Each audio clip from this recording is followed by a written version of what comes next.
Nie som veľmi spokojný po tomto zápase s výkonom našich dievčat v druhom polčase.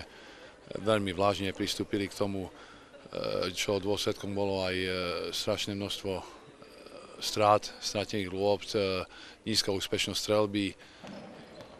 Až na tú fázu na záver tretej štvrtiny, kde sme trošku zabrali, a tak to bolo iné slabé. Aj takisto tá posledná štvrtina, neviem, či neskončila aj vyrovnaným skóre, ale tá predvedená hra niektorých hráčok bola slabá, bez záujmu, nie taká, ako ja by som si predstavoval.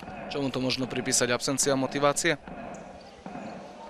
Tak dúfajme, že tomu, lebo skutočne málo kedy som sa v tejto sezóne musel s týmto problémom nejak stretnúť a ho nejak riešiť, ale je to možné, že vlastne po prvej štvrtine už sme vyhrávali, tuším, o 18 bodov, takže asi tá motivácia tých hráčok trošku upadla.